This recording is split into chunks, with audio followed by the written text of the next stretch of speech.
యోహాను సువార్త 4వ అధ్యాయము 4 నుంచి 9 వచనాలు. యోహాను సువార్త 4వ అధ్యాయము 4 నుంచి 9 వచనాలు. సమరయ మార్గమున వెళ్ళవలసి వచ్చెను గనుక యాకోబు తన కుమారుడైన యోసేపుకిచ్చిన భూమి దగ్గరనున్న సమరయలోని సుకారను ఒక ఊరికి వచ్చెను. అక్కడ యాకోబు బావి ఉండెను గనుక యేసు ప్రయాణము వలన అలసియున్న రీతినే ఆ బావి యొద్ద కూర్చుండెను. అప్పటికి ఇంచుమించు 12 గంటలాయెను. సమరయ స్త్రీ ఒకతే నీళ్లు చేదుకొనుటకు అక్కడికి రాగా యేసు నాకు దాహమునకిమ్మని ఆమెను అడిగెను. ఆయన శిష్యులు ఆహారము కొనుటకు ఊరిలోనికి వెళ్ళియుండిరి. ఆ సమరయ స్త్రీ, యూదుడవైన నీవు సమరయ స్త్రీనైన నన్ను దాహమునకిమ్మని ఎలాగూ అడుగుచున్నావని ఆయనతో చెప్పెను. ఏలయనగా యూదులు సమరయులతో సాంగత్యము చేయరు.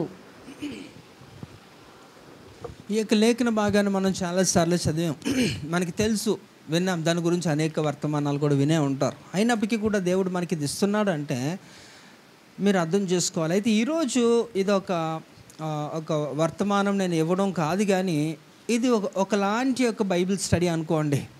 బైబిల్ స్టడీ ఎందుకంటే బైబిల్ స్టడీ అంటే ఎలా చేస్తారంటే వచనం వెంబడి వచనాన్ని మనం ధ్యానిస్తాం. అందులో ఉంటున్న ప్రాముఖ్యమైన అంశాలని మనము మన జీవితాలకి మనం అన్వయింపు చేసుకోవాలి.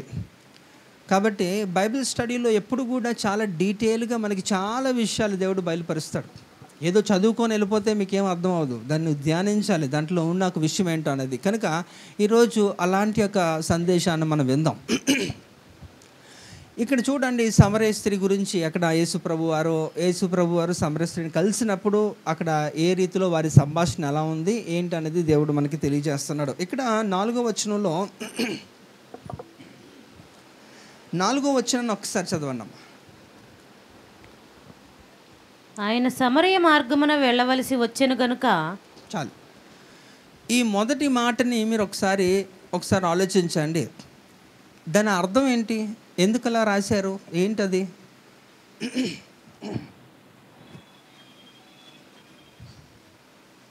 చూడండి, అది ఆయన అందులో మీరు ఏమైనా గమనించారా?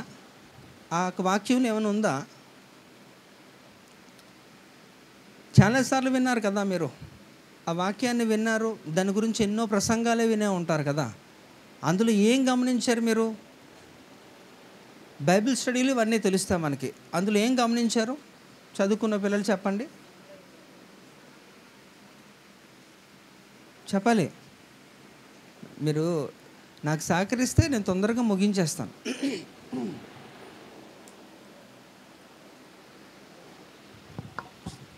అక్కడ చదవండి, అక్కడ ఏముందో అంటే ఎందుకు, ఏంటది? అది బాబాయ్, మీరు ఆలోచించడానికి యేసుప్రభు వచ్చేస్తాడు మళ్ళా. అక్కడ చూడండి, అక్కడ ఆయన సమరయ మార్గమున వెళ్ళవలసి వచ్చెను అని ఉంది. వెళ్ళవలసి వచ్చెను అంటే ఆయన హీస్ ఫోర్స్ఫుల్లీ హెస్ గాన్. ఆయన ఏంటట, వెళ్ళాల్సి వచ్చింది, కానీ యాక్చువల్లీ ఆయన వెళ్ళకూడదు, అక్కడికి వెళ్ళకూడదు. ఎందుకు వెళ్ళకూడదు అంటే దానికి ఒక కట్టుబాట్లు ఉన్నాయి, కొన్ని నియమ నిబంధనలు ఉన్నాయి, కొన్ని ఆచారాలు ఉన్నాయి, సాంప్రదాయాలు ఉన్నాయి. దాని ఆన్సర్ మనకి ఆ ఆఖరి వచనంలోనే ఆన్సర్ ఉంది. చూడండి, 9 చదవండి ఇప్పుడు. ఆ సమరయ స్త్రీ, యూదుడవైన నీవు సమరయ స్త్రీనైన నన్ను దాహమునకిమ్మని ఎలాగూ అడుగుచున్నావని ఆయనతో చెప్పెను. ఏలయనగా యూదులు సమరయులతో సాంగత్యము చేయరు. అంతేనా? ఎందుకు వెళ్ళకూడదు అంటే అక్కడ క్లాజ్ ఉంది అక్కడ. ఎందుకంటే అక్కడ ఉన్న పరిస్థితులు బట్టి ఏంటంటే యూదులు సమరయులు కూడా ఒకరు ఎదురుపడరు, వాళ్ళకి అలకూడదు, మాట్లాడకూడదు. యూదులకి సమరయులకి అసలు పడదు. వారు ఒక విధంగా చెప్పాలంటే ఈ సమరయులు అనబడిన వారు బహిష్కరించిన జనాంగం లాంటి వారు అన్నమాట. వారు ఏమంటారు, అన్టచబుల్స్ అంటారు కదా. అంటరాని వారిని ఏ రీతిలో చూస్తారు, అలాగా వారిని అసలు పట్టించుకోరు. వారికి అసలు ఎలాంటి ఒక రెస్పెక్ట్ ఉండదు, గౌరవం ఉండదు. వారిని చాలా చులకనగా చూస్తారు. అయితే ఇక్కడ చూడండి, యేసు ప్రభువారు యూదుడు కదా. యేసు ప్రభువారు యూదుడైనప్పుడు ఆయన ఈ ప్రకారంగా ఆయన అక్కడికి వెళ్ళకూడదు. కానీ అక్కడ ఏం చెప్తున్నాడు, అక్కడ ఆయన సమరయ మార్గమున వెళ్ళవలసి వచ్చెను. ఆయన వెళ్ళాల్సి వచ్చింది. ఆయన వెళ్ళకూడదు కానీ వెళ్ళాల్సి వచ్చింది. ఎందుకు? వాళ్ళిద్దరి మధ్యలో వైరం ఉంది. ఆ రెండు తెగల వారు కూడా వారు మాట్లాడుకోరు, వారు ఒకరినొకరు ఆదరించుకోరు, వాళ్ళకి చాలా శత్రుత్వం ఉంది మోషే ధర్మశాస్త్రం ప్రకారంగా కూడా. అయినప్పటికీ కూడా ఆయన వెళ్ళకూడదు. యేసుప్రభు వారు యూదుడు అయినా అక్కడికి వెళ్ళాల్సి వచ్చింది. ఎందుకు వచ్చింది అంటే యేసుప్రభు వారు అసలు ఎందుకు వచ్చారు ఈ లోకానికి మనకు తెలుసు. ఇప్పుడు చూద్దాం, ఇక్కడ లూకాసు వార్త 19వ అధ్యాయము 10వ వచనాన్ని చూస్తే, నశించిన దాన్ని వెదక రక్షించుటకు మనిషి కుమారుడు ఆయన వచ్చాడు. కాబట్టి ఇక్కడ మనకి ఆలోచించండి, యేసు ప్రభు వారు వాస్తవంగా మార్గాన్న వెళ్ళకూడదు, వారితో మాట్లాడకూడదు. అయినప్పటికీ కూడా నశించిపోతుంది ఆవిడ పరిస్థితి బాగాలేదు. ఎందుకంటే ఫుల్గా ఎందులో ఉందట, పాపంలో ఆవిడ జీవిస్తుంది అని యేసుప్రభుకు తెలుసు. కాబట్టి యేసుప్రభు వచ్చినదే వారి కొరకు. అంటే ఇక్కడ మీరు చూడండి, యేసుప్రభు వాస్తవంగా మనకి దానియేలు గ్రంథంలో కానీ మీరు ఈ యొక్క 12 అధ్యాయాలు కానీ చదివితే 9వ అధ్యాయంలో చాలా ప్రాముఖ్యమైనది, 6వ అధ్యాయం చాలా ప్రాముఖ్యం. ఇవన్నీ కూడా యవనస్తులకు నేను అంతా కూడా మీకు చెప్పాను. సంఘంలో కూడా నేను కొన్ని 10 పుస్తకాలు, బైబిల్లో ఉంటున్న 10 పుస్తకాలను కూడా నేను చదవమని చెప్పాను కదా. చదివారా లేదా? చదవలేదు. మీకు చదవకపోతే ఇలాంటివేవి ఎప్పటికీ కూడా మీకు అర్థం కావు. మీకు నచ్చిందే మీరు చదువుకుంటే దాంతోపాటు ఇది కూడా చదవాలి. సో ఇక్కడ మీరు ఆలోచించండి, 70 వారాల ప్రవచనం, దానియేలు గ్రంథంలో 70 వారముల ప్రవచనం గురించి అక్కడ చాలా స్పష్టత ఇచ్చాడు. అయితే ఈ 70 వారాల్లో కూడా 69 వారాలు యేసు ప్రభు వారు ఆయన నరవతారిగా భూమి మీద ఉంటున్నప్పుడు యూదులతోనే గడిపారు. అంటే మ్యాక్సిమం టైం అంతా కూడా యూటిలైజేషన్ ఎక్కడ వారిని ఉద్దేశించి వారికి చెప్పే. అయితే ఆ 69 వారాల్లోనే కొన్ని ఇన్సిడెంట్స్లో ఇది ఒకటే. అంటే సువార్త ప్రకటించవలసింది వాళ్ళకి, వాళ్ళ కొరకే యేసుప్రభు ప్రత్యేకంగా ఒక నిర్ణయం తీసుకునే వాళ్ళ మధ్యలోనే యూదయ, గలిలయ, సమరయ ఈ చుట్టుపక్కల పరిసర ప్రాంతాల్లోనే ఎక్కువ మట్టుకు ఆయన సేవ చేశాడు. అయినప్పటికీ కూడా అన్యులుగా పిలువబడుతున్న ఇతర వర్గాలను వారిని కూడా యేసు ప్రభు వారు ఎన్కౌంటర్ చేసిన సందర్భాల్లో ఇది ఒక సందర్భం, సమరయ స్త్రీని గురించి. కనుక యేసు ప్రభు వారు చూడండి వెళ్ళకూడదు, కానీ ఆయన వెళ్ళవలసి వచ్చింది.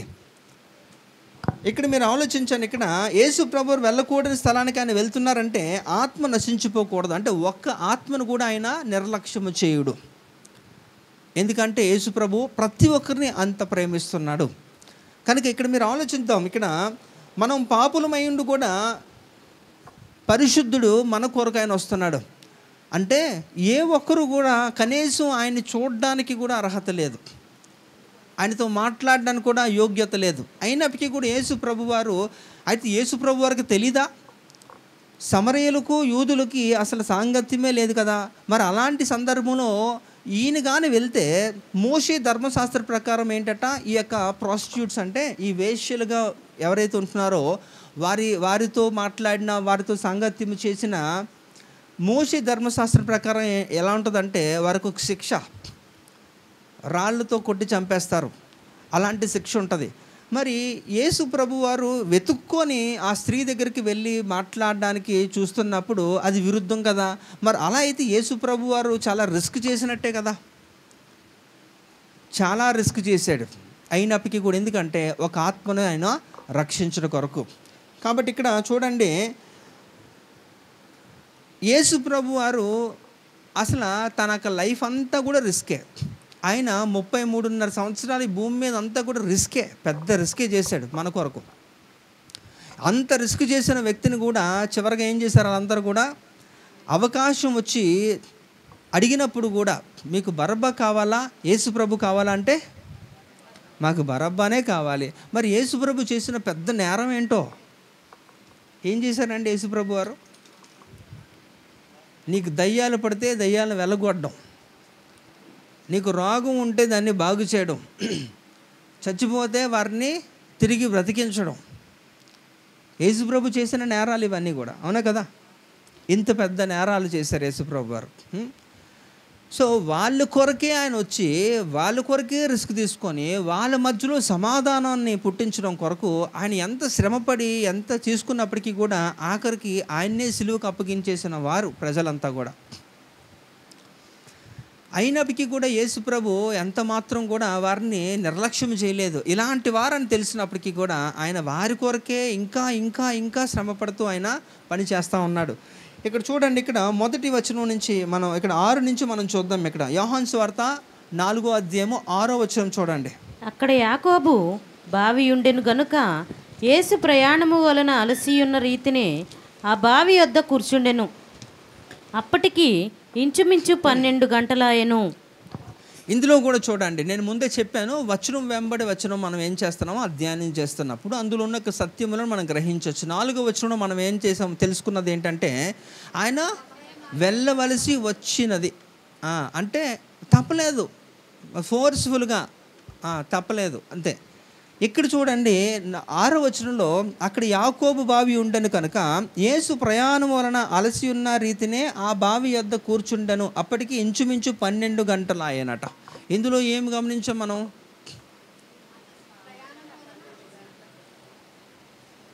కరెక్ట్గా ఎంఫసిస్ చేయండి, కరెక్ట్గా పాయింట్అవుట్ చేస్తే.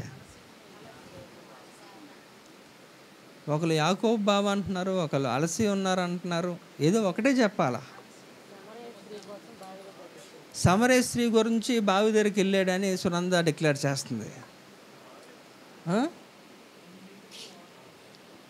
నీళ్ళు దాహానికి వెళ్ళాడా? 12 గంటలు అయిందని ఆయన ఏదో సైంటిఫిక్గా ఏదో ట్రై చేస్తున్నారు. ఇంకా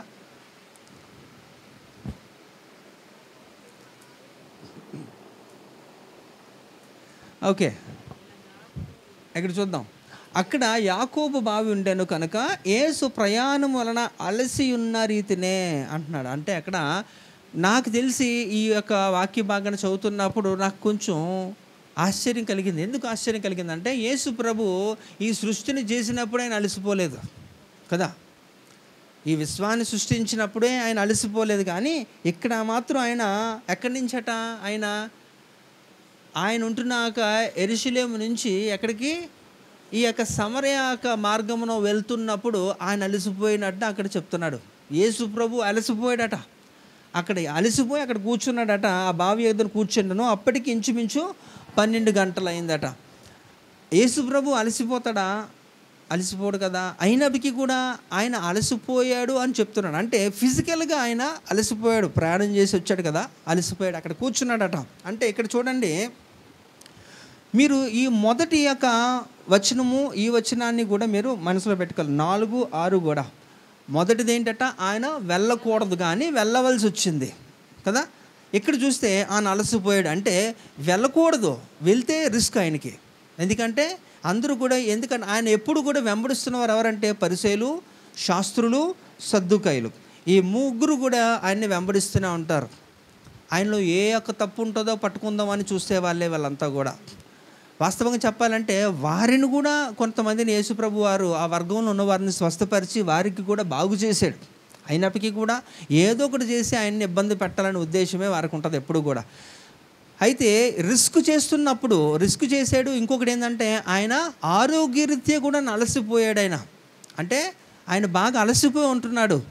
అయినప్పటికీ కూడా ఇదంతా ఎందుకు చేస్తాడంటే, కేవలము ఏం చేయాలి, ఒక ఆత్మను రక్షించడం కొరకు ఆయన ఎంతో ప్రయాసపడుతున్నాడు. ఇంకా చూద్దాం. అంటే ఆయన మనసు ఎప్పుడు కూడా ఎలా ఉంటుందంటే, ఏ ఒక్కరు కూడా నశించిపోకూడదు. తండ్రి యొక్క ఆలోచన ఎలా ఉంటుంది, ఏ ఒక్కరు నశించడం తండ్రి చిత్తము కాదు. అంటే ఇందాక లూకాసు వార్త 19:10 కుమారుడు అంటున్నాడు, నశించిన దాన్ని వెతక రక్షించడానికి వచ్చాను అంటున్నాడు. పరిశుద్ధాత్మని యొక్క ఉద్దేశం కూడా అదే. అంటే త్రిత్వమైన దేవుడు ఎప్పుడు కూడా మనుషుల్ని ఆయన రక్షించాలని, కాపాడాలని ఎప్పుడు కూడా ఆయన పరితపిస్తూ ఉంటాడు, ఆలోచిస్తూ ఉంటాడు. అయితే ఇక్కడ రిస్క్ ఎన్ని వచ్చినా పర్వాలేదు, నేను మాత్రం ఖచ్చితంగా నేను చేయాల్సింది చేస్తాను అనే ఆయన ఆలోచన. ఇక్కడ 8వ వచనాన్ని కూడా చూస్తే, అదిగోని అక్కడికి వెళ్ళి చూడండి, మధ్యాహ్నం అక్కడ అలా కూర్చొని ఉన్నాడు. అక్కడ ఆవిడ రాక మునిపే ఆయన వెళ్ళి అక్కడ కూర్చొని ఎదురు చూస్తున్నాడు ఆ స్త్రీ గురించి. సమరయ స్త్రీ ఒకతే నీళ్లు చేదుకొనుటకు అక్కడికి రాగా, యేసు నాకు దాహమునకిమ్మని ఆమెను అడిగెను. ఓకే, 8 కూడా చదువు ఇప్పుడు. ఆయన శిష్యులు ఆహారము కొనుటకు ఊరిలోనికి వెళ్ళియుండిరి. ఇక్కడ ఇప్పుడు మనం చదువుతున్న 3 కూడా మీరు అర్థం చేసుకోవడానికి ప్రయత్నించండి. మొట్టమొదటి ఆయన వెళ్ళకూడనక మార్గమున ఆయన వెళ్ళాడు. రెండోది ఆయన అలసిపోయి ఉన్నాడు. ఇంకా ఏం చేస్తున్నారట, 8వ వచనంలో చూస్తే ఆయన శిష్యులు ఏంటట, ఆహారాన్ని తేవడంకు వెళ్ళాడు. అంటే ఆయనకి ఆకలిగా ఉన్నాడు. ఆయన ఆకలిగా ఉన్నాడు, అలసిపోయాడు, వెళ్ళకూడని మార్గాన ఆయన వెళ్ళాడు. అంటే చూడండి, ఆయన ఎన్ని ప్రాబ్లమ్స్లో ఉన్నాడు చూడండి యేసు ప్రభు వారు. ఇదంతా ఎందుకు చేస్తున్నాడు? ఇదంతా కూడా ఈ యొక్క స్త్రీని రక్షించడం కొరకు. ఒక్క ఆత్మ గురించి ఆయన ఎంతో రిస్క్ చేశాడు. ఆయనకి అలసటగా ఉందట, ఇంకా ఆకలేస్తుంది. కాబట్టి శిష్యులు ఏం చేశారు, ఊర్లోకి వెళ్ళారు ఆయనకి ఏదైనా ఆహారం తీసుకొని వద్దామని.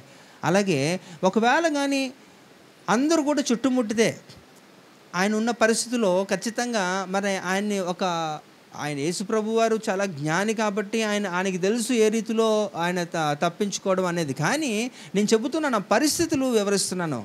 వెళ్ళకూడని మార్గాన్ని వెళ్తున్నప్పుడు అక్కడ ఆయనకి అలసిపోయినప్పుడు, ఇంకా ఆకలి కొనుక్కుంటున్నప్పుడు కూడా ఇవేవి కూడా లెక్క చేయట్లేదు. ఎందుకంటే ఆయన గురి ఏంటంటే ఒకటే, నేను రక్షించాలనేది.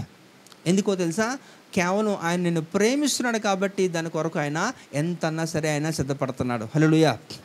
అంటే మనమైతే ఆలోచించండి, మీరే ఆ పరిస్థితులు, ఒక రెస్ట్రిక్షన్ ఏరియా ఉందనుకోండి, వెళ్ళకూడదు అని ఎక్కడన్నా సరే ఒక నియమము, ఒక గవర్నమెంట్ ఒక నియమముని ఇస్తే అక్కడికి వెళ్ళడానికి మీరు ప్రయత్నం చేస్తే మీరు రిస్క్, మిమ్మల్ని జైల్లో వేస్తారు, కొడతారు, ఇంకేవో చేస్తారు. మనం ఏం చేస్తాం, విరమించుకుంటాం. మనం ఏదైనా చేయను ఉద్దేశించింది కూడా అక్కడ పరిస్థితులు అనుకూలంగా లేదు కాబట్టి మనం ఏం చేయగలమండి అని చెప్పి మీరు దాన్ని వెనక్కి తీసుకుంటారు, వెళ్ళరు ఫస్ట్ ఆఫ్ ఆల్. తర్వాత మీరు అలసిపోతున్నప్పుడు కూడా నాకు ఇప్పుడు శక్తి లేదండి, నేనేం చేయగలను, నేను కొంత విశ్రాంతి తీసుకుంటాను, ఆ తర్వాత నేను ఏదైనా చేస్తాను. ఇంకా ఆకలిగా ఉంటున్నప్పుడు ముందు నేను శక్తి పొందుకొని ఆ తర్వాత నేను ఏదైనా చేస్తాను. కానీ దేవునికి ఆకలి కానీ అలసట కానీ రిస్క్ అనేది కూడా ఎప్పుడు కూడా ఆయన ఎప్పుడు ఆలోచించలేదు. ఆయన ఏది చేయాలనుకున్నాడో అవన్నీ కూడా ఒక్క ఆత్మ గురించి ఎంత దూరం అన్నా వెళ్తాడు, ఎవరితో అన్నా సరే ఆయన పోరాడతాడు. హల్లెలూయా. అయితే ఈరోజు మీరు ఏ స్థితిలో ఉన్నారో నాకు తెలియదు, కానీ మీ కొరకు కూడా నా దేవుడు ఆయన ఉన్న పరిస్థితి ఏదైనప్పటికీ కూడా ఆయన ఎప్పుడు కూడా మిమ్మల్ని రక్షించడానికి, కాపాడడానికి ఆయన ఎప్పుడు ముందుకు వస్తాడు. ఎందుకో తెలుసా? ఒకే ఒకటి, దెర్ ఈజ్ నో ఒక రీజనే లేదు. మనకి ఏదైనా మనం చేయాలంటే దానికి ఒక రీజన్, ఒక లాజిక్ కావాలి. కానీ లాజిక్లు అవసరం లేదు, రీజన్స్ అవసరం లేదు. అంతే, ఆయన ప్రేమిస్తే ఆ రీతిలో ప్రేమిస్తాడు. హల్లెలూయా. అలాంటి దేవుణ్ణి మనము ఎంత నిర్లక్ష్యంగా మనం చూస్తూ ఉంటామంటే, ఎక్కడన్నా సరే ఏదన్నా, అందుకే చూడండి మత్తయి సువార్తలో మనకు ఉంటుంది, ఎవరైతే 2, 3 నా నామములో కూడితే ఏం చేస్తారట, వారి మధ్యలో దేవుడు వస్తాడు. అంటే మనం ఒక ప్లాన్ చేస్తున్నాం, ఇక్కడ కూడి మనం దేవుణ్ణి ఆరాధించాలని తెలుసుకోవాలనే ఒక విషయం. ఆయన ఎంతో సంతోషంగా ఆయన ముందే మనకంటే వచ్చి ఎదురు చూస్తూ ఉంటాడు. నీ యొక్క సమస్యలన్నీ కూడా ఆయన వింటాడు, నీ సమస్యలన్నిటి కూడా పరిష్కరించడానికి ఆయన ఎప్పుడు కూడా ఇష్టపడతాడు. కానీ మీరు మాత్రం దాన్ని ఎక్కువగా లెక్క చేయరు, ఎవరి కోసం చేయరు అనే ఒక ఆలోచన. కానీ మీరు ఆయనకు లోబడి ఆయన కనికరాన్ని పొందుకొని ముందుకెళ్దాం అనేది ఎప్పుడు కూడా ఉండదు. కాబట్టి ఇక్కడ మీరు ఆలోచించండి, ఆయన ప్రేమ ఎంతో గొప్పది. ఎన్ని ఇబ్బందులు, ఆటంకాలు, అభ్యంతరాలు వచ్చినప్పటికీ కూడా ఒక ఆత్మని కూడా ఆయన పోగొట్టుకోవడానికి ఆయనకి ఇష్టం ఉండదు. అలాంటిది అనేక ఆత్మలు నశించిపోతూ కంప్లీట్గా నరకానికే వెళ్ళిపోతున్నప్పుడు ఆయన ఎంత బాధపడుతూ ఉంటాడంటే ఒకసారి ఆలోచించండి. కాబట్టి ఇక్కడ ఎప్పుడైతే యేసు ప్రభువారు ఆ స్త్రీ కొరకు ఎదురు చూస్తున్నారో, అక్కడ కూర్చున్నారో, ఆమెతో ఒక మీటింగ్ ఏర్పాటు చేసుకున్నారో, ఆ స్త్రీ వచ్చింది. అక్కడ ఆ స్త్రీతో ఆయన కొన్ని మాటలు తెలియజేశాడు, సువార్త ప్రకటించాడు ఆ స్త్రీకి. ఇంకా తను మార్చబడింది, తన బ్రతుకు మార్చుకుంది. యేసు ప్రభువుని ఒక్కసారి కానీ నువ్వు కలిస్తే నీ బ్రతుకు మారిపోద్ది. అందుకనే అది అనుభవపూర్వకంగా మీరు చెప్పాలి. అంటే ముందు మీరు మారి మీరు తెలుసుకున్నాక చెబితేనే బాగుంటుంది. అందుకనే ఎలాంటి విషయాల్లో దావీదు చాలా చక్కగా ఆయన అనుభవాన్ని చాలా చక్కగా మనకి తెలియజేస్తున్నాడు. కీర్తన 34:8 చూస్తే ఏంటట, యెహోవా ఉత్తముడని రుచి చూసి తెలుసుకొనడి, ఆయనను ఆశ్రయించిన నరుడు. అంటే రుచి, మనం కూడా రీసెంట్గా కూడా మాట్లాడుకున్నాం కదా దాని గురించి, రుచి గురించి. కాబట్టి నువ్వు టేస్ట్ చేస్తే తప్ప దాంట్లో ఉన్న ఒక విలువ, దాని ఒక రుచి అనేది మనకు తెలియదు. మనం చూడకుండా, మనం అనుభవించకుండా మనం ఏం చెప్పకూడదు, చెప్పినా దానివల్ల ఉపయోగం ఉండదు. కాబట్టి ఇక్కడ ఎప్పుడైతే యేసు ప్రభు వారు ఆ స్త్రీతో మాట్లాడారో తన బ్రతుకు మారిపోయింది. తను వచ్చిన ఉద్దేశం ఏంటి? అసలు ఆ సమరయ స్త్రీ ఆ సమయానికి అక్కడికి ఎందుకు రావాలి? దేనికి వచ్చింది ఆవిడ? నీళ్ళు కోసం వచ్చింది కదా. అప్పుడు టైం ఎంత అయిందట? ఇంచుమించుగా 12 o'clock, మిడ్ నూన్ కదా. ఆ సమయానికి తను వచ్చింది. ఎందుకు ఆ సమయానికి రావాలి తను? ఎండలో ఎవరన్నా నీళ్ళకి వెళ్తారా? ఉదయం లేకపోతే సాయంత్రం చల్లగా ఉంటున్నప్పుడు, ఎండ లేనప్పుడు వెళ్ళి తెచ్చుకుంటారు. కానీ తను ఎక్కడికి వెళ్ళిందట? మధ్యాహ్నం వెళ్ళి. ఎందుకంటే వాళ్ళు చెప్పాను కదా, మనం 9వ వచనంలో మనం చదివాం. ఎందుకంటే సమరయులకు యూదులకు ఏంటన్నా వైరం ఉంది, వారి ఇరువురికి పడదు, కనుక వాళ్ళు రాకూడదు. మొదటి ప్రాధాన్యత ఎవరికంటే యూదులకే. యూదులే మొదటగా ఏం చేయాలట? వారే అన్నీ అనుభవించాలి, అన్నీ వాళ్ళే చూసుకోవాలి. ఏంటి? చల్లపూట సాయంకాలం అయినా సరే వాళ్ళే వెళ్తారు, ఇంకా ఉదయాన్నే తెల్లవారే వెళ్ళాల్సింది కూడా వాళ్ళే వెళ్తారు. ఈ మధ్యాహ్నం అంత మధ్యాహ్నం ఎండగా ఉంటున్నప్పుడు ఇబ్బందికరమైన టైంలో వెళ్ళరు. ఆ టైంలో మాత్రం వీళ్ళు వెళ్ళాలి.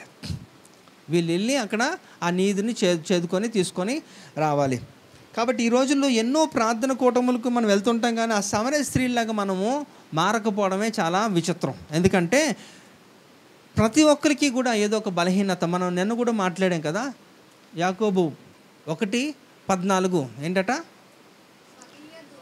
స్వకీయ దురాశల చేత ఏడవబడిన స్థితిలో. కాబట్టి ప్రతి ఒక్కరికి ఉన్న ఒక బలహీనత ఏదన్నా ఉండొచ్చు, కానీ ఆ బలహీనతను మనం మార్చుకోవడానికి దేవుని ఆశ్రయించాలి. యేసు ప్రభువును మనం కలుసుకున్నప్పుడు, దేవుని యొక్క వాక్యం మనతో మాట్లాడుతున్నప్పుడు మనం ఏం చేయాలంటే మనము మార్చబడాలి. ఆ స్త్రీ తను ఎప్పుడైతే యేసు ప్రభుని కలుసుకుందో తనకు బ్రతుకు అంతా కూడా యేసు ప్రభు చదివేసినప్పుడు తను ఏం చేసిందట? వెంటనే మారిపోయింది. ఇంకా ఆర్గ్యుమెంట్స్ లేవు, లాజిక్స్ లేవు, అక్కడ ఏమీ లేదు, రీజన్స్ అంతకంటే లేవు. ఇంకా ఆయనకు లోబడింది, వెంటనే తనకు బ్రతుకును ఆయన మార్చుకోగలిగింది. కాబట్టి ఆ సమరయ స్త్రీ దేవునికి లోబడింది కాబట్టి ప్రభు చేత రక్షించబడింది. ఇంకా చూస్తే రక్షించబడడం ఒక ఎత్తు అయితే తను ఎలా మారిపోయిందంటే సువార్థికారాలుగా మారిపోయిందట. సువార్త ప్రకటించే దానిలాగా అయిపోయిందట అందరికీ కూడా. తను వచ్చిన ఉద్దేశం ఏంటంటే అక్కడ నీళ్ళ కోసం వచ్చింది, కానీ ఆ నీళ్ళని కూడా తీసుకుని వెళ్లకుండా తను మరలా గ్రామానికి వెళ్ళిపోయి ఆ కొండ కూడా అక్కడ వదిలేసిందట. మళ్ళీ గ్రామానికి వెళ్ళిపోయి అక్కడ ఏం చేస్తుందట? సువార్తని ప్రకటించాలి, అందరినీ కూడా తీసుకొని వచ్చింది. అయితే మీరు ఎన్నో సంవత్సరాలుగా మీరు సువార్త వింటున్నారు, మీ బ్రతుకులు నిజంగా మార్చబడ్డాయి, దేవుడు మీకు గొప్ప రక్షణ ఇచ్చాడు, కానీ మీరు అనేకులకు సువార్త ప్రకటించే సువార్థికురాలుగా ఉన్నారా అనేది ఒకసారి ఆలోచించాలి మీరు. ఒకవేళ లేకపోతే ఈ యొక్క సమరయ స్త్రీ మనకి నేర్పిస్తున్న ఒక పాఠములు ఏంటట? తనలో ఉన్న ఒక యాంగిల్ని దేవుడు మనకి తెలియజేస్తున్నాడు. తను గొప్ప సువార్థికురాలుగా ఉండిపోయిందట. తను ఒక్కరితే, కానీ మొత్తం ఆ గ్రామం అంతా కూడా మారడానికి తనే కారణమైంది. అందుకని చూడండి, తన పేరు కూడా ఇవ్వలేదు అక్కడ. కొన్ని సందర్భాల్లో కొంతమందిని దేవుడు మరుగునుంచుతాడు, అలా ఉంచుతాడు అంతే. వాళ్ళ పేర్లు దేవుడు బయటికి చెప్పడు. తనకి ఏం పేరు ఉందట అక్కడ? ఇప్పుడు తన గురించి మాట్లాడితే తన పేరు రాయబడలేదు. తను ఏమని మనం అడ్రస్ చేస్తాను? సమరయ స్త్రీ అంటున్నాం అంతే. అంటే సమరయ ఆ ప్రాంతాన్ని అంతటికి కూడా ఒక గొప్ప వ్యక్తిగా తన్నే దేవుడు నిలబెట్టాడు. అది కూడా ఎంత భయంకరమైన పరిస్థితిలో నుంచి దేవుడు తన్నే తీసుకొని వచ్చాడో ఒకసారి ఆలోచించండి. కాబట్టి నువ్వు దేవునికి కానీ లోబడగలిగితే దేవుడు నిన్ను కూడా అంత గొప్పగా దేవుడు చేయడానికి ఆయన ఎప్పుడూ కూడా సిద్ధంగానే ఉంటాడు. ఇంకా చూడండి, యోహాను సువార్త 4వ అధ్యాయము 5వ వచనం చూస్తే, యాకోబు తన కుమారుడైన యోసేపుకిచ్చిన భూమి దగ్గరనున్న సమరయలోని సుకారను ఒక ఊరికి వచ్చెను. ఇక్కడ కూడా మళ్ళీ గమనించండి, ఇక్కడ 4:5లో చూస్తే ఇక్కడ కూడా మళ్ళా ఇదాకలే మనం మాట్లాడుతున్నాం, తన పేరు మెన్షన్ చేయలేదు, కానీ అక్కడ తను ఏ యొక్క ప్రాంతం నుంచి వచ్చిందో ఎక్కడికి వచ్చిందో మాత్రం అక్కడ చెప్తున్నాడు. ఇక్కడ చూడండి, యాకోబు తన కుమారుడైన యోసేపుకి ఇచ్చిన భూమి దగ్గరనున్న, అంటే ఈ సమరయలోని ఏంటట సుకారాను అనే స్థలం ఉంది. అంటే సుకారాను అనే యొక్క స్థలానికి ఈ సమరయ దగ్గరగా ఉంది. అంటే ఈ యాకోబు బావి ఎక్కడ కట్టబడింది? ఈ సుకారాను అనే స్థలంలో ఆ బావి అక్కడ తవ్వించబడింది. ఈ యొక్క బావికి దగ్గరలోనే ఎక్కడుందట? సమరయ ఒక ప్రాంతం ఉంది. అంటే సమరయ నుంచి ఈ సుకార్ అనే స్థలానికి తను ప్రయాణమై వెళ్ళింది. ఇప్పుడు దీని గురించి కొంచెం నేపథ్యాన్ని మనం తెలుసుకుంటే మీకు దాని కొన భావం అర్థమవుతుంది. దాంట్లో ఉన్న ఆత్మీయ సత్యము దేవుడు మనకి బయలుపరుస్తాడు. ఇక్కడ చూడండి, ఆమె పేరైతే రాయబడలేదు, కానీ సహజంగా స్త్రీలు మనం ఇందాక మాట్లాడుకున్న రీతిలో ఉదయము లేకపోతే సాయంత్రము చక్కగా చల్లని పూట వాళ్ళ ఒక పని చేసుకోవడానికి ఇష్టపడతారు. బయటికి వెళ్ళాలన్నా లేకపోతే ఇంటికి కావాల్సినవన్నీ కూడా తెచ్చుకోవాలన్నా బాగా మెట్ట మధ్యాహ్నం అంత ఎండలో ఎవరు వెళ్ళడానికి ఇష్టపడరు. కానీ ఇక్కడ వారికి ఉన్న పరిస్థితి అలాంటిది. ఎందుకంటే ఒకవేళ కానీ వీళ్ళు కూడా యూదులు వెళ్ళే సమయంలో వీళ్ళు కూడా వెళ్తే వారికి ఏం చేస్తారట? మరణదండనే, వాళ్ళకి మరణశిక్ష విధిస్తారు. వాళ్ళని రాళ్ళతో కొట్టి చంపేయాలి. ఎందుకంటే మీకు ఒక క్లాజ్ ఉంది, మీరు అక్కడ ఇక్కడ వెళ్ళకూడదు. ఏం చేయాలి? మీరు మీకు అలాట్ చేసిన సమయంలోనే మీరు వెళ్ళి ఆ బావిలో మీరు నీళ్లు చేదుకోవాలి. అయితే ఆ రోజుల్లో కూడా మీరు ఆలోచించండి, బావిలు చాలా లోతైన బావులు ఉంటాయి. పెద్ద బావులు, చాలా లోతైన బావులు. ఇక్కడ మీరు ఇక్కడ చూస్తే తను ఎందుకు ఆ సమయానికి వెళ్ళాల్సి వచ్చింది? యూదులతో ఎందుకు కలవలేదు? తన వృత్తి నేపథ్యం ఒకటి, ఇంకొకటి ఏంటంటే వైరుధ్యం ఒకటి, వారిరువురి మధ్యలో వైరం ఉండడం బట్టి. అంటే తన వృత్తి బట్టి తన్ని వేరు చేశారు, తను వీళ్ళతో కలవకూడదు. అంటే తను ఏం చేస్తుంది? తన వృత్తి ఏంటంటే తను వ్యభిచరిస్తుంది కనుక, అంటే పాపములో ఉంటుంది కనుక. అంటే ఇక్కడ మీరు అర్థం చేసుకోవాలి, పాపము మనల్ని ఏం చేస్తుంది అంటే మనల్ని ఒంటరి వారిని చేస్తుంది. You will be all alone and isolated. మిమ్మల్ని ఎవరు కూడా ఎంటర్టైన్ చేయరు. కారణం ఏంటంటే మీలో పాపం ఉంటున్నప్పుడు మిమ్మల్ని ఎవరు కూడా కలుపుకోరు. ఇక్కడ కూడా ఈ సమరయ స్త్రీ వారితో కలవలేకపోవడానికి కారణం కూడా ఏంటంటే తనలో పాపం ఉండడం బట్టి ఎప్పుడు ఒంటరి బ్రతికే, ఎవరితో మాట్లాడడానికి లేదు, ఎవరు తన్ని ఆదరించేది లేదు, తన పనులన్నీ తనే చేసుకోవాలి అంతే. ఎవరు కూడా ఇరుగు పొరుగు వారు సహాయం చేసే పరిస్థితిలో తను లేదు. కాబట్టి ఇక్కడ మీరు ఆలోచించండి, తన పేరైతే ఇక్కడ రాయబడలేదు, కానీ తను నివసిస్తున్న ఊరు మాత్రం అక్కడ రాయబడింది, సమరయ అనే రాయబడింది. అయితే తను వెళ్ళిన స్థలం కూడా రాయబడింది, సుకారాను అనే స్థలం గురించి కూడా అక్కడ తెలియజేస్తున్నాడు. అంటే ఇక్కడ సుకారాను గురించి కూడా మనం ఇంకా కొంచెం లోతుగా ఆలోచిద్దాం. అసలు ఈ దీని యొక్క నేపథ్యాన్ని చూద్దాం. ఇక్కడ ఆదికాండము 49వ అధ్యాయం 22వ వచనం. యోసేపు ఫలించడి కొమ్మ, ఊట యొద్ద ఫలించడి కొమ్మ, దాని రెమ్మలు గోడ మీదకి ఎక్కి వ్యాపించును. ఇక్కడ యోసేపు గురించి, ఇక్కడ యాకోబు సంతానమైన ఒక 12 మంది కుమారుల్లో యోసేపు కూడా ఒకడు కదా. యోసేపు కూడా 11వ వాడు. అయితే యోసేపు అంటే యాకోబు చనిపోతున్నాక చివరి దినాల్లో మరి కొడుకులందరినీ కూడా మనవలందరినీ కూడా పిలిపించి వాళ్ళని ఏం చేశారంటే బ్లెస్ చేయడానికి, చివరిగా వారందరితో నేను మాట్లాడాలి అని చెప్పి అందరినీ కూడా ఈ 12 మంది ఈ కుమారులను కూడా ఏం చేశారట, ఆయన ఆశీర్వదించాడు. ప్రతి ఒక్కరికి కూడా ఒక ప్రవచనం చెప్పాడు. అలా ప్రవచనం చెప్పే క్రమంలో ఈ యోసేపుని గురించి కూడా ఆయన ఉద్దేశించి మాట్లాడాడు. యోసేపు ఎలాంటి వాడట? ఫలించేటి కొమ్మట. ఆయన గురించి చెప్పాడు. ఇక్కడ సుకారాను అనే ఊరు సమరయలో ఉంది కంటే దగ్గరగా ఆమె ఫలించే ఊరుగా ఉంది. అంటే ఈ సమరయ స్త్రీ తనకున్న స్థితి వేరు. అయితే ఈ సుకారాను అనేది, ఆ సుకారాను అనే స్థలంలో యాకోబు కట్టించిన ఒక బావి ఉంది కనుక ఇక్కడ యోసేపు ఎలాంటి వాడట? ఫలించటి కొమ్మ. అంటే ఇక్కడ మీరు ఆలోచించండి, తను ఫలించడానికి దగ్గరగా ఉంటుంది. ఎవరు? ఈ సమరయ స్త్రీ తను ఫలించడానికి కొంచెం దగ్గరగా ఉంది. అంటే తన పరిస్థితి ఏదైనప్పటికీ కూడా మనం ఎప్పుడు కూడా ఏంటంటే ప్రస్తుత పరిస్థితులనే మనము అంచనా వేస్తాం. మన లైఫ్లో ప్రస్తుతానికి ఏం జరుగుతున్నాయో అది బేస్ చేసుకొని మనము ముందుకు వెళ్ళడానికి ఒక నిర్ణయం తీసుకుంటుంటాం. కానీ నువ్వు తీసుకోవాల్సింది ప్రస్తుత పరిస్థితులను అంచనా వేసుకోనో లేకపోతే చూసుకోనో ఎవరో సహాయం చూసుకోనో నేను ముందుకు వెళ్ళిపోతాను అనుకుంటే అది తప్పు. అలా చేయకూడదు. ఎందుకంటే నువ్వు చూడవలసిన దేవుడిని, నువ్వు దేవుణ్ణి చూడడానికి నువ్వు కానీ ప్రయత్నం చేస్తే ఆయన నిన్ను నడిపిస్తున్నప్పుడు భవిష్యత్తు నీకు తెలియదు కానీ ఆయనకి తెలుసు కదా. అందుకనే ఆయన ఆ రీతిలో ఆయన మాట్లాడుతుంటాడు ప్రతి ఒక్కరికి కూడా. కొన్ని సందర్భాల్లో మీరు చూడండి, మీకు December 31 నైట్ మీరు వాగ్దానాలు తీసుకుంటున్నప్పుడు, కొంతమందికి వాగ్దానాలు వస్తున్నప్పుడు వారి యొక్క ప్రస్తుత పరిస్థితిని చూసుకొని ఆ వాగ్దానాన్ని చూస్తే వారికి అసలు మ్యాచ్ ఉండదు, దీనికి సంబంధం ఉండదు. ఇదేంటి ఇలాగుంది, అవునా అసలు ఛాన్స్ ఉందా అని చెప్పి వారికి ఒక ప్రశ్న మనసులో మెదులుతూ ఉంటుంది. కానీ అది దేవుడు ఇచ్చినది ఏంటంటే, నీ భవిష్యత్తు నాకు తెలుసు కాబట్టి ఆ భవిష్యత్తును ఉద్దేశించి నేను నీకు ఇప్పుడే నేను బలపరుస్తున్నాను, నువ్వు విశ్వసిస్తే అది నీదే. హల్లెలూయా.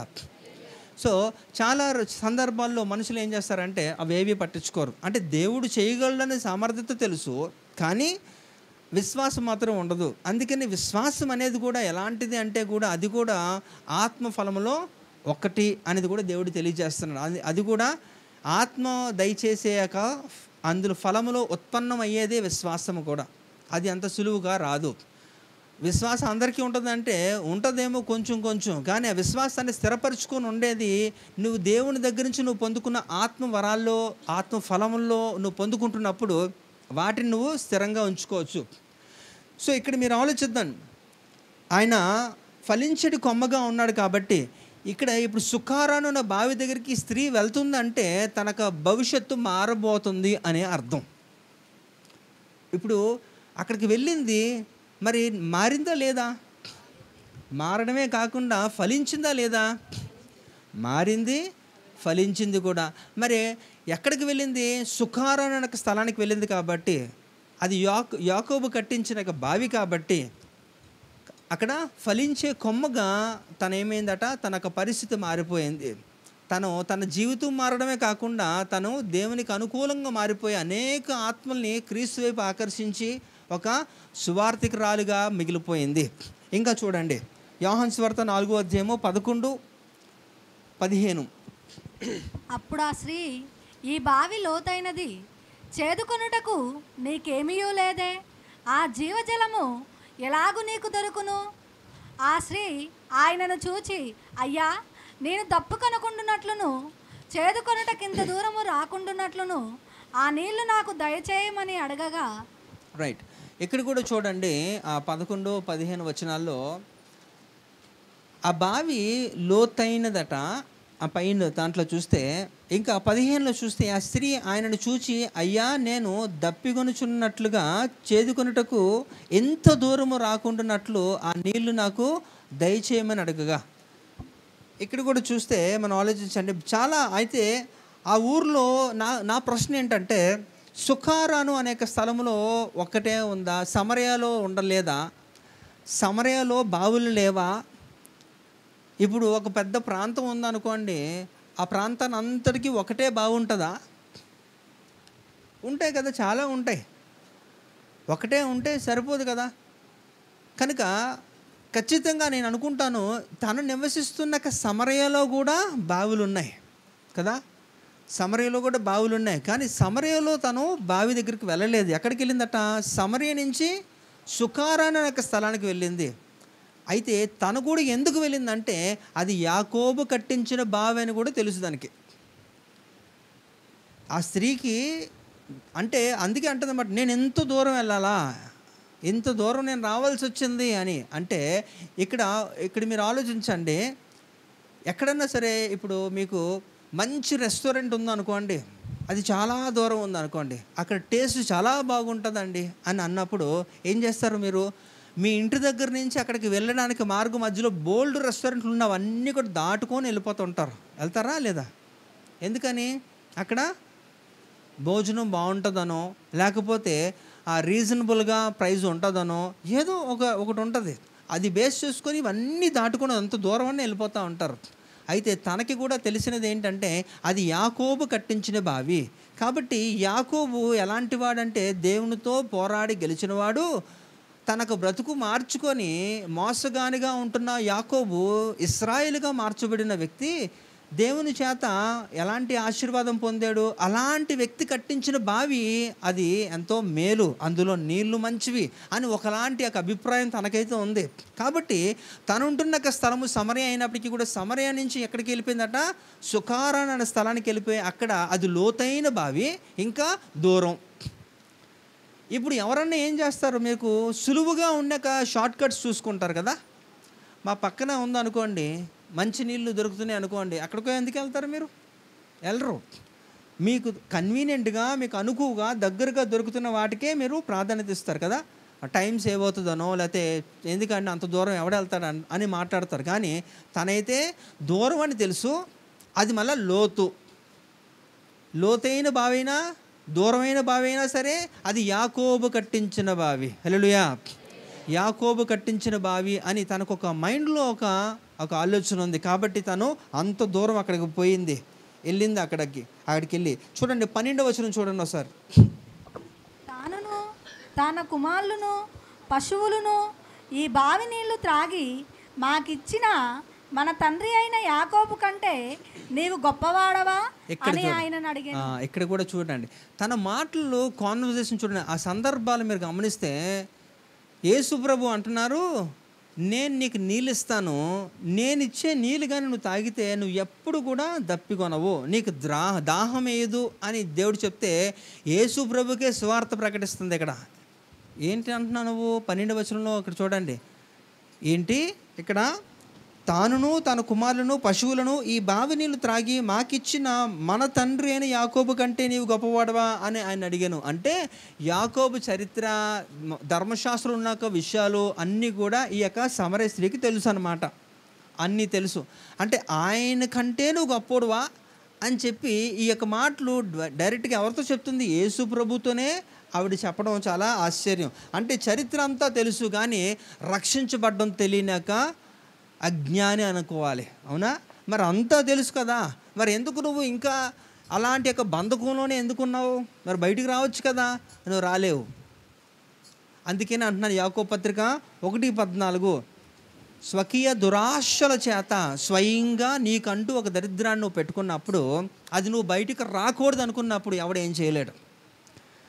చరిత్ర గురించి మాట్లాడుతున్నావు కదా, యాకోబు తవ్వించిన ఒక బావి, దాని యొక్క నీళ్ళు ఏ రీతిలో ఉంటాయో నీకు తెలుసు, ధర్మశాస్త్రంలో ఉన్న విషయాలు తెలుసు, అన్నీ తెలుసు, కానీ నువ్వు పాపం నుంచి బయటికి రావడం మాత్రం నీకు తెలియదు. సో ఇక్కడ తను మాట్లాడుతున్నవన్నీ కూడా అంటే పాపం నుంచి బయటికి వస్తావు అనుకోక, ఇక్కడ పాపములను ఒప్పుకొని విడిచిపెడితే శ్రేష్టమని గ్రహించి దేవుడు దానికి ఏం చేస్తాడంటే మేలు చేస్తాడు. కానీ తను ఏంటంటే అన్నీ తెలుసు కానీ తను ఆ విషయాలు గ్రహించలేకపోతుంది. ఇప్పుడు చూడండి యోహాను సువార్త 4:21 చదవండి. అమ్మా, ఒక కాలము వచ్చుచున్నది, ఆ కాలమందు ఈ పర్వతము మీదనైనను యెరూషలేములోనైనను మీరు తండ్రిని ఆరాధింపరు, నా మాట నమ్ముము. ఇక్కడ చూడండి మళ్ళా తను యేసు ప్రభుతో మాట్లాడుతున్నవన్నీ కూడా ఆత్మీయ సత్యాలే, ఆత్మానుసారంగా ఉంటున్న మాటలే యేసు ప్రభుతో ఈ యొక్క సమరయ స్త్రీ మాట్లాడుతుంది అన్నీ కూడా. అంటే తనకి చరిత్ర తెలుసు, ఈ ఆత్మీయ స్థితిగతులను తెలుసు, అయినప్పటికీ కూడా తను ఎందులో ఉందంటే ఇంకా ఆ పాపములోనే తనుకుంటుంది. కాబట్టి ఇతరులకి అంటే యేసు ప్రభుకి సలహా ఇస్తుంది, నీకు తెలీదా యాకోబు బావి ఎంత మంచిది, మన యొక్క పూర్వీకులు ఆయన ఎంత గొప్పవాడు, అందులో నీళ్లు తాగి మేము బ్రతికాం కదా, అలాంటి యొక్క బావిని ఆ నీళ్ళు కంటే నీవిచ్చే నీళ్ళు శ్రేష్టం అనుకుంటున్నావా అంతని యేసుప్రభుకి తిరగేసి మాట్లాడుతుంది. ఇక్కడ ఆరాధన గురించి మాట్లాడుతుంది, ఆత్మీయ సత్యములు విలువల గురించి మాట్లాడుతుంది. కానీ తన మరిదరం ఇంకనూ రక్షించబడట్లే, ఇంకా బయటికి రాలేని స్థితిలో తను ఉండడమే చాలా విశేషం. ఇంకా చూడండి 4:25. ఆ స్త్రీ ఆయనతో, క్రీస్తనబడిన మెస్సయ్య వచ్చునని నేను ఎరుగుదును, ఆయన వచ్చినప్పుడు మాకు సమస్తమును తెలియజేయునని చెప్పగా, ఈ యొక్క స్త్రీకి మళ్ళీ ఇంకా ఏం తెలుసట, మెస్సయ్య అనేవాడు ఒకళ్ళు వస్తారు, అంటే యేసు ప్రభు వారు వస్తారు అనే ఒక ఆలోచన కూడా ఉంది. అంటే తనకు తెలియంది ఏమీ లేదు, అన్నీ తెలుసు, చరిత్ర తెలుసు, యాకోబు బావి సంగతి తెలుసు, ధర్మశాస్త్రంలో ఉన్న విషయాలు తెలుసు, మరలా యేసు ప్రభు వారు ఇక మెస్సయ్యగా వస్తారు, ఆయన కొరకు ఈ యూదులందరూ ఎదురు చూస్తున్నారు అనేది కూడా తెలుసు. అన్నీ మాట్లాడుతుంది తను. కానీ తను ఇంకా తనకున్న ఒక పాపపు స్థితి మాత్రం అందులోంచి బయటకు వచ్చే ఒక క్రమం మాత్రం తెలియట్లేదు. చాలామందికి అన్నీ తెలుసు, కానీ వారున్న ఒక స్థితిని మార్చుకోవడానికి వారికి ఎప్పటికీ ఇష్టం ఉండదు. అందులోంచి బయటికి రావడం అంతకంటే వాళ్ళకి ఇష్టం ఉండదు. అయితే నీకు అన్నీ తెలిసినప్పటికీ కూడా, నువ్వు దేవుని యొక్క విషయంలో అన్ని గురించి నీకు అవగాహన ఉన్నప్పటికీ కూడా నీ యొక్క స్థితిని నువ్వు మార్చుకోలేని ఒక పరిస్థితిలో ఉంటే, నువ్వు బయటికి రాలేని స్థితిలో ఉంటే అది ఏమి అంతా కూడా వ్యర్థమే. అందుకని యోహాను సువార్త మొదటి యోహాను 1:9 ప్రకారంగా దేవుడు మనకిచ్చిన ఒక వాగ్దానం ఏంటి చదవాలి. మొదటి యోహాను 1:9 చదవండి. మన పాపములను మనము ఒప్పుకొనిన ఎడల ఆయన నమ్మదగిన వాడును నీతిమంతుడును కనుక ఆయన మన పాపములను క్షమించి సమస్త దుర్నీతి నుండి మనలను పవిత్రులుగా చేయును.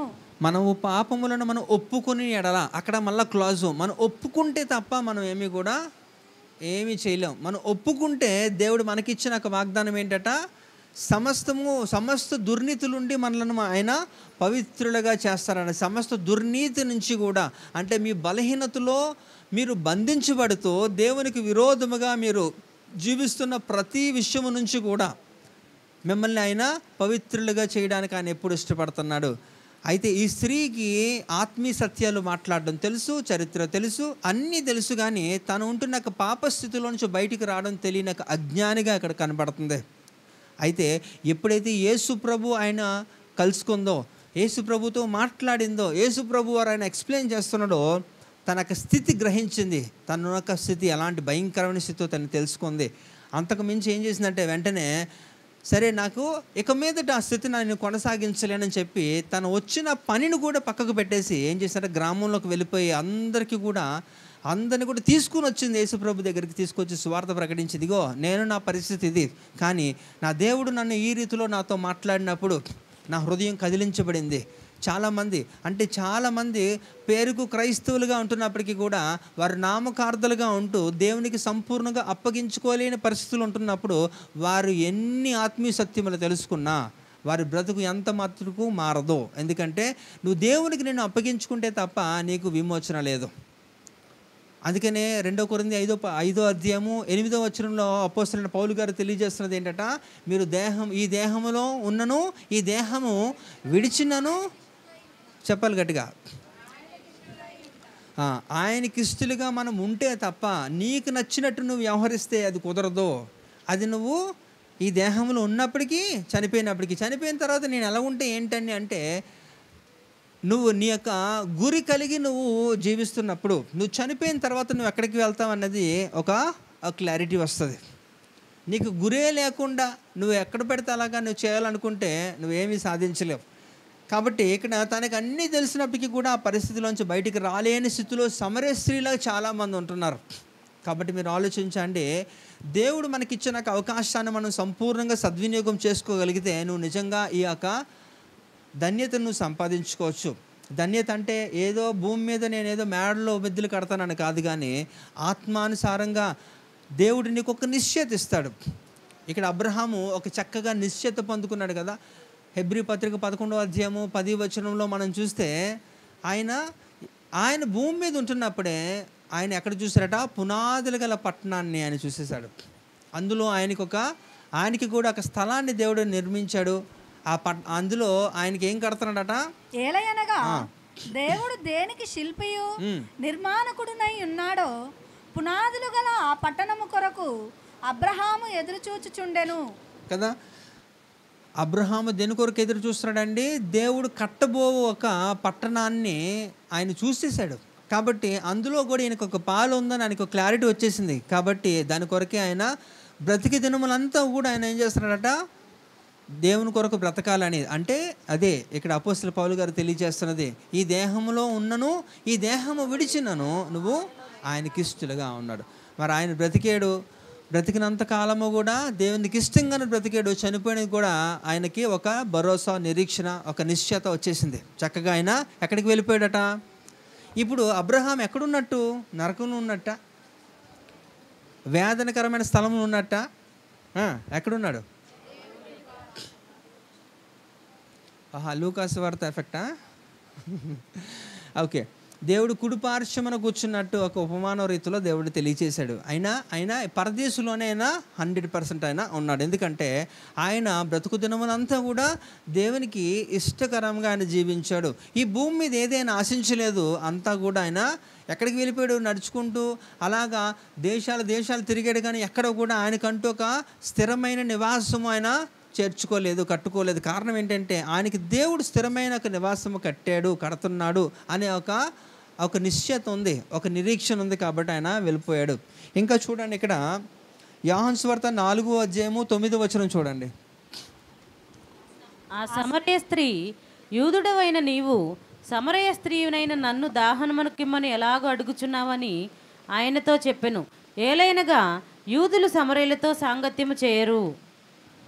తానును తన కుమారులను పశువులను ఈ బావి నీళ్లు త్రాగి మాకిచ్చిన మన తండ్రి అయిన యాకోబు కంటే నీవు గొప్పవాడవా అని ఆయనను అడిగెను. ఈ 2 వచనాలకు ఉన్న ఒక వ్యత్యాసం ఏంటి చెప్పాలి.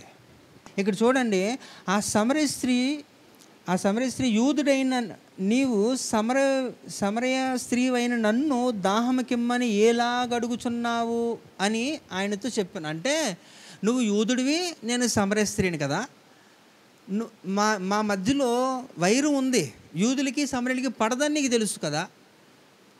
అలాంటప్పుడు నువ్వు ఎందుకు నన్ను అడుగుతున్నావు? నేను ఇవ్వకూడదు కదా అని అడుగుతుంది. అంటే ఇద్దరి మధ్యలో డిఫరెన్స్ ఉందని అతనికి క్లారిటీ ఇచ్చేస్తుంది. యేసు ప్రభువుకి క్లారిటీ ఇస్తుంది. ఇక్కడికి వస్తే తాను తన కుమారులను పశువులను ఈ బావి నీళ్లు త్రాగి మాకిచ్చి మన తండ్రి అని మళ్ళీ కల్పించుకుంటుంది. ఇక్కడ నువ్వే చెప్తున్నావు కదా, ఆ డిఫరెన్స్ ఉంది. యూదులు సమరయులు కలర్ అంటున్నప్పుడు ఇక్కడికి వచ్చిన అంటే నీకు నచ్చినప్పుడు నువ్వెవరు అని అంటావు, నీకు నచ్చితే నచ్చలేనప్పుడు ఎవరు, నచ్చినప్పుడు మనంతా ఒకటే. అవునా? ఇక్కడ చూడండి, మన తండ్రి అయిన యాకోబు అంటుంది ఇక్కడ. అంటే బంధాన్ని కలుపుకోవాలన్నా తెంపుకోవాలన్నా చాలా సులువు. తనకి చాలా ఈజీగా టక్కుమని కట్ చేసుకుంటుంది, తక్కువని పట్టుకుంటుంది కూడా ఆ స్త్రీ. చాలామంది ఆ రీతిలోనే ఉంటారు. దేవుడితో దేవునితో అవసరం ఉంటున్నప్పుడు దేవునికి ఏంటంట, దేవా నువ్వే నాకు కదా అన్నీని అని వెళ్ళిపోతారన్నమాట. వద్దనుకున్నప్పుడు నువ్వెవరో నాకు తెలియదు అన్నట్టు తిరుగుతూ ఉంటారు. ఇక్కడ ఆ స్త్రీ కూడా తను అలాగే చేస్తుంది. కావాలనుకుంటే కలుపుకుంటుంది, వద్దనుకుంటే కట్ చేసుకుంటుంది. ఆ స్త్రీ చాలా తెలివైనది. అయితే నేను చెప్తున్నాను, అవిధేయులైన వారందరినీ కూడా వాయుమండల సంబంధమైన అధిపతి ఏం చేస్తారట? ప్రేరేపిస్తారట. ఎఫెసీ రాసిన పత్రిక 2:2. అందుకనే దేవుడు చెబుతున్నాడు, విధేయత అనేది చాలా ప్రాముఖ్యము. బలులు అర్పించుట కంటే మాట వినుట శ్రేష్టము కదా. నువ్వు కానీ దేవునికి నువ్వు లోబడగలిగితే నీ పరిస్థితి ఎలా ఉంటుందంటే, మీరు వాటిని చేయించు వాయుమండల సంబంధమైన అధిపతిని అనగా అవిధేయులైన వారిని ఇప్పుడు ప్రేరేపించు శక్తికి అధిపతిని అనుసరించి ఈ ప్రపంచ ధర్మము చొప్పున మునుపు నడుచుకొంటిరి. హల్లెలూయా. అంటే ప్రతి ఒక్కరిని కూడా ఊరికనే విధేయులైన వారిని ఎవడు ఏమీ చేయలేడు. గుర్తుపెట్టుకోండి, దేవునికి విధేయులుగా ఉంటున్న వారిని ఎవడు ఏం చేయలేరు. నేను కూడా ఒక మాట చెప్పాను, విశ్వాసులుగా పిలువబడుతున్న వారిని సాతాను అంత సులువుగా ఏమీ చేయలేడు. ఎప్పుడు చేయగలనంట? ఆ విశ్వాసులు అవిశ్వాసులుగా మారితే తప్ప వాడికి దొరకరు. అప్పుడు మాత్రమే ఏం చేస్తారట? 2 కొరింథీ 4:4 ఈ యుగ సంబంధమైన దేవత మనోనేత్రములకు, దానికంటే ముందు ఏంటి? అవిశ్వాసులైన వారిని కదా. అంటే ఎవరైతే అవిశ్వాసులుగా ఉంటారో వారి మీద ఫోకస్, టార్గెట్. అంటే దేవునికి నువ్వు లోబడలేనప్పుడు, అంటే నువ్వు అవిధేయుడిగా ఉంటున్నప్పుడు ఇమీడియట్గా ఎఫెసీ రాసిన పత్రిక 2:2 ఉన్న ఒక వాయుమండల అధిపతి, ఒక శక్తి అనేది ఉంటుందట. ఆ నిరంతరము కూడా ఎవరైతే అవిధేయులుగా ఉంటారో వారందరినీ కూడా వాడు ప్రేరేపిస్తారు. ఎంత ప్రేరేపిస్తారంటే నువ్వు పూర్తిగా దేవునికి వ్యతిరేకంగా అయిపోయేటట్టు, దేవునికి నువ్వు శత్రువు అయిపోయేటట్లు చేసేస్తాడు వాడు. సో గుర్తుపెట్టుకోండి, అందుకే మీరు ఎప్పుడు కూడా దేవునికి లోబడి ఉండాలి. హల్లెలూయా. నువ్వు అపవాదిని నువ్వు గద్దించాలన్న యాకోబు పత్రిక 4:4 కూడా నువ్వేం చెప్తున్నాడు అక్కడ? నువ్వు అపవాదిని ఎదిరించాలంటే నువ్వు దేవునికి లోబడి ఉండాలి. అప్పుడు వాడు నీ యొద్ద నుంచి పారిపోతాడట. అంటే నువ్వు దేవునికి లోబడకుండా ఎవడు నీకు లోబడ్డో. సింపుల్. సో నువ్వు దేవునికి లోబడేవాడిగా ఉంటే నీకు ఆశీర్వాదం. అంటే ఇక్కడ ఈ స్త్రీ ఎంత తెలివైనదంటే చాలా తెలివైనది. కావాలంటే పట్టుకుంటుంది, వద్దంటే కట్ చేసుకుంటుంది. అలాంటి పరిస్థితుల్లో యేసు ప్రభుకి కూడా ఒక మాట వేసినప్పుడు అలాంటివేవి కూడా, అలాంటి లాజిక్లు ఏమీ కూడా పని చేయలేదు యేసు ప్రభు దగ్గర. యేసు ప్రభుకి 12వ వచనంలో ఒక తిరగేసి ఒక క్వశ్చన్ వేసి, నీకు తెలీదా ఈ విధంగా ఉంటుంది కదా, నువ్వు ఇచ్చే నీళ్ళు అంత గొప్పవా అని మాట్లాడితే యేసు ప్రభు మొత్తం అంతా తాట తీసి శుభ్రంగా చదివేసి కూర్చోబెట్టేశాడు దానికి. అంతే, ఇంక దెబ్బకి ఇంకేం మాట్లాడకుండా నేను వచ్చిన పని కూడా ఏంటో కూడా నేను చేయలేని పరిస్థితి. నేను వచ్చింది నీళ్ళకి కదా వచ్చాను. ఆ కొండ అక్కడ పక్కకు పడేసి వెళ్ళిపోయింది ఊర్లోకి వెళ్ళి అందరిని కూడా తీసుకొచ్చి యేసు దగ్గర సమావేశపరిచింది. తనకు బ్రతుకు మారిపోయింది. అయితే మనం చాలా కోటాలకు వెళ్తూ ఉంటాం, చాలా వాక్యాలు వింటూ ఉంటాం, కానీ నిన్ను నువ్వు దేవునికి అప్పగించుకోకపోతే నీకు అన్నీ తెలుసు, ఆ వాక్యము తెలుసు, చరిత్ర తెలుసు, అన్నీ తెలుసు, కానీ దేవునికి నిన్ను నువ్వు అప్పగించుకోవడం తెలియదు, దేవునికి నిన్ను నువ్వు లోబరుచుకోవడం తెలియదు, దేవునికి విధేయత చూపించడం తెలియనప్పుడు ఇవన్నీ తెలిస్తే ఏం ఉపయోగం? కాబట్టి దేవుడు మనకిచ్చిన ఒక ప్రత్యేకమైన అవకాశంలో, దేవుడు మనతో మాట్లాడుతున్న సమయంలోనే మనం విని దానికి లోబడినప్పుడు, మనల్ని మనం అప్పగించుకున్నప్పుడు నీ భవిష్యత్తు మారిపోద్ది. ఒక సమర స్త్రీ ఎంత భయంకరమైన పరిస్థితుల్లో, తన బ్యాక్గ్రౌండ్ చూస్తే ఎంత భయంకరంగా ఉంది, కానీ ఒక మంచి ఉదాహరణగా, ఒక మంచి ఒక ఆత్మీయ పాఠాలు నేర్పించే పరిస్థితికి వెళ్ళిపోయింది. యేసు ప్రభునే ప్రశ్నించినది అదే రీతిలో ఏం చేసినట్ట, అందరినీ తీసుకొచ్చి యేసు ప్రభు చేత ప్రశ్నించే రీతిలో వాళ్ళందరినీ కూడా చేసింది. కాబట్టి సమరయ స్త్రీలు సువార్థికులుగా మారిపోవాలి. మీ పరిస్థితి ఏదన్నా, మీ స్థలం ఏదన్నా కూడా మీరు సుఖారాను అనేక ఫలించే స్థలానికి దగ్గరగా మీరు యేసు ప్రభువును కానీ మీరు వెతకగలిగితే మీరు ఫలించేవారుగా ఉండడమే కాకుండా మీ బ్రతుకు మారిపోద్ది.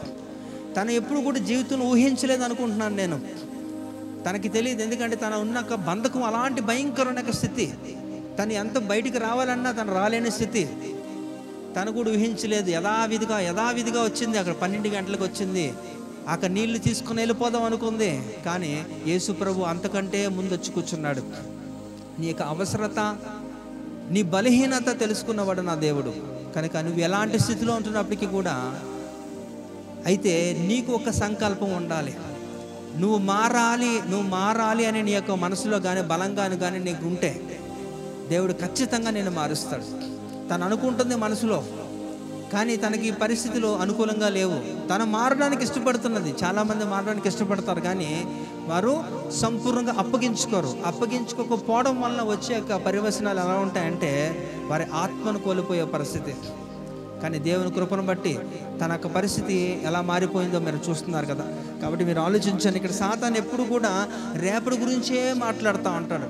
మీరు ఏదన్నా ఒక మంచి నిర్ణయం తీసుకొని దేవుని కొరకు మీరు నిలబడాలి, దేవుని కొరకు నేను ప్రయాసపడతాను అనే ఒక నిర్ణయం తీసుకున్న సమయంలో సాతాను వస్తాడు. వాడు వచ్చి చెప్తాడనమాట, అరే ఈరోజే తీసుకోవాలా నిర్ణయం, రేపు తీసుకో పర్వాలేదు, ఇప్పుడు ఏం చేయగలవు, నీకేం అర్థమైందని, ఒక రోజులో ఏం జరిగిపోద్ది, అయినా నీకు ఈరోజు ఈ పని చేయాలనుకున్నావు కదా, ఈ పని చేసేసి రేపు నువ్వు నిర్ణయం తీసుకో అని ఎప్పుడు కూడా నిన్ను వాడు ఏం చేస్తారంటే నిన్ను వాయిదా పద్ధతుల్లోకి నడిపిస్తూ ఉంటారు. You can take a decision on tomorrow.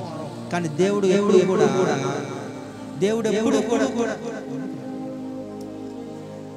ఎప్పుడు కూడా రేపటి గురించి మాట్లాడు. నా దేవుడు ఎప్పుడు కూడా ఈ రోజు గురించే మాట్లాడతాడు.